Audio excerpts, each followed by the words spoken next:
आप और हम उसे घर छोड़कर आए, इसलिए नकारात्मक शक्तियों का आभास नहीं हुआ। क्या आप जानते हैं, एक समय था जब रतन राजपूत टीवी इंडस्ट्री की सबसे चर्चित एक्ट्रेस थीं, लेकिन क्या हुआ कि अचानक ही उनकी जिंदगी में इतना बड़ा ट्विस्ट आ गया कि उनकी सफलता धीरे धीरे बर्बादी में बदलने लगी। क्या सिर्फ करियर की वजह से या इसके पीछे कुछ और भी था? क्यों नहीं कर सकते? आप डॉक्टर नहीं हैं।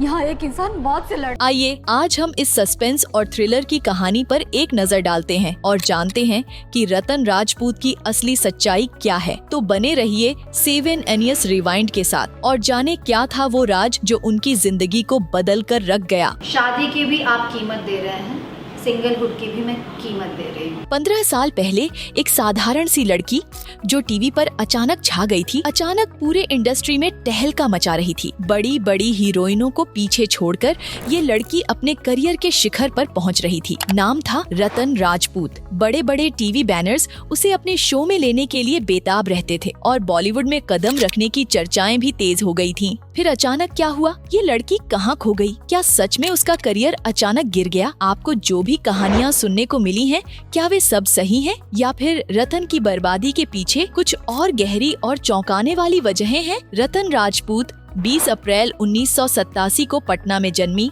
जिसके पिता बिहार सरकार में संयुक्त सचिव थे और 5 बहनों में सबसे छोटी सी उम्र में पता चला कि उसका नाम पड़ोसी ने रखा था। और फिर क्या? गुस्से में आकर उसने अपना नाम बदल लिया और रतन रख लिया। अब वो नाम टीवी पर फेमस हो गया। लेकिन क्या रतन को बचपन से ही सिर्फ डांस का शौक था या फिर कुछ और? जानिए रतन राजपूत के करियर की असली कहानी, जो शायद आपको हैरान कर देगी। घर में नाच गाना लड़कियों के लिए अच्छा नहीं माना जाता था, लेकिन रतन राजपूत ने हिम्मत दिखाई और एक जुगाड़ निकाला। दिल्ली में अपनी बहन के पास पढ़ाई के बहाने चली गई और फिर क्या, वहाँ से सीधा कथक सीखने चली गई। लेकिन गुरुजी ने बोल दिया, तुम्हारी उम्र अब निकल चुकी है, अगर पहले आती तो ठीक रहता। कथक नृत्यांगना बनने का सपना अधूरा रह गया, लेकिन रतन ने हार नहीं मानी। तो फिर क्या किया? दूसरा शौक यानी अभिनय को पकड़ लिया। दिल्ली में किस्मत से मुलाकात हो गई थिएटर गुरु सुरेंद्र शर्मा से। बस फिर क्या था, मंडी हाउस में नाटक करने में लग गई और तालियां बजने लगी। अभिनय की बारीकियां भी सीख गई, लेकिन पैसे नहीं आए।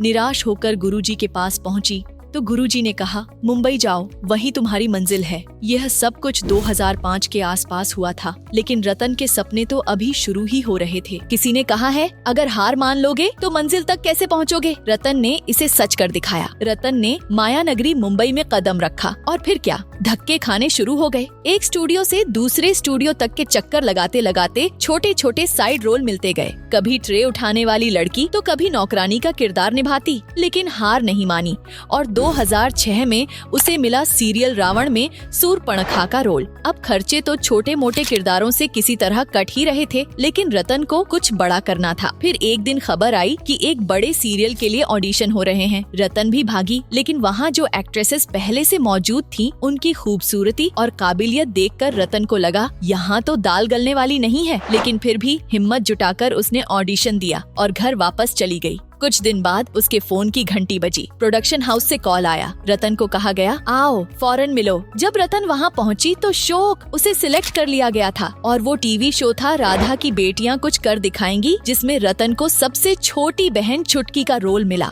सच कहें तो रतन ने साबित कर दिया कि मेहनत कभी बेकार नहीं जाती। बड़े स्टार्स के बीच भी अगर हिम्मत हो तो कोई भी मुकाम हासिल किया जा सकता है। शो करते करते एक दिन अचानक एक बड़े प्रोडक्शन हाउस की नजर रतन पर पड़ी और फिर क्या था, रतन की किस्मत ने जैसे पलटी मार दी। एक बड़े प्रोडक्शन हाउस ने टीवी शो शुरू करने का प्लान किया था और लीड हीरोइन की तलाश थी। जब रतन को यह बात पता चली तो उसने सोचा, क्या बुरा है, एक बार कोशिश तो कर ही सकती हूँ। तो फिर वो वहाँ पहुँच गई ऑडिशन देने। वहाँ जाने पर कुछ जाने पहचाने चेहरे, कुछ मशहूर टीवी एक्ट्रेस भी दिखी। रतन को लगा कि यहाँ तो कोई चांस नहीं है, तो वापस लौटने वाली थी। लेकिन फिर एक पल में उसने सोचा, जब आ ही गई हूँ तो कैमरा टेस्ट दे ही देती हूँ। और फिर क्या हुआ, ऑडिशन हुआ और रतन की किस्मत ने जैसे पलटी मारी। प्रोड्यूसर को वही चाहिए था, एक साधारण चेहरे वाली सवली लड़की जो रतन के अलावा कोई नहीं थी। बस फिर क्या था, हजारों लड़कियों को रिजेक्ट करते हुए रतन को मिल गया लीड रोल। और फिर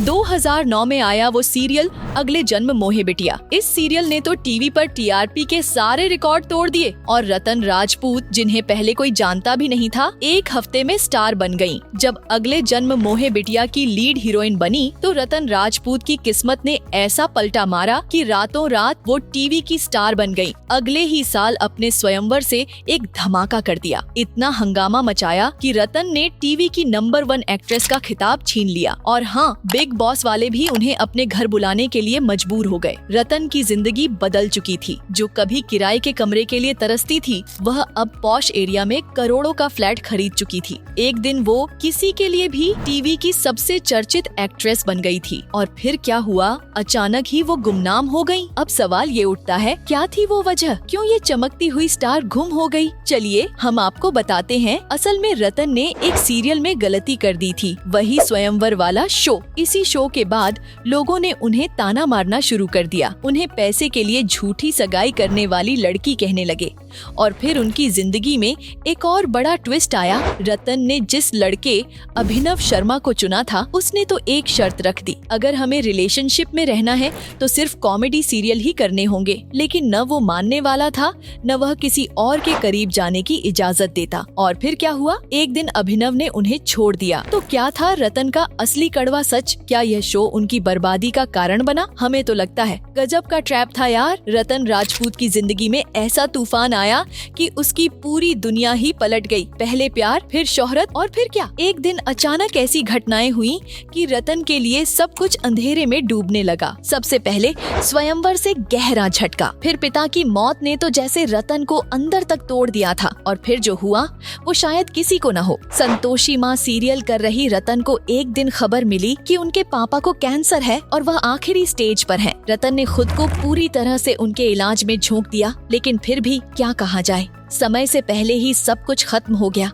अब तो जैसे रतन की जिंदगी में दर्द का सिलसिला शुरू हो गया था। अपने पिता को खोने के बाद रतन को अस्थमा की गंभीर बीमारी भी हो गई। लेकिन इतना ही नहीं, उनके दिल की बीमारी और आँखों का रोग भी बढ़ गया। रोशनी की कमी ने उनका हाल और भी खराब कर दिया था। हर वक्त चश्मा लगाना उनकी मजबूरी बन गई थी। और फिर क्या हुआ, जब आंखों की हालत इतनी खराब हो गई कि शूटिंग की लाइट्स भी सहन नहीं कर पा रही थी, तो रतन ने टीवी इंडस्ट्री से दूर रहना शुरू कर दिया। ऑफर तो आते रहे, मगर हर बार मना करना पड़ता। अब जब आप सोच रहे होंगे कि ये सब देखकर रतन ने कभी वापसी नहीं की, तो आपको जानकर हैरानी होगी कि उन्होंने वापसी की कोशिश जरूर की, लेकिन टीवी इंडस्ट्री और दर्शक तो उन्हें भूल चुके थे। अब रतन कभी खेती बाड़ी करती नजर आती है तो कभी अपने वीडियो बनाती दिखती हैं। क्या हुआ था उस उभरते टीवी स्टार को? एक दुखद सीरीज ने उसकी चमक को फीका कर दिया।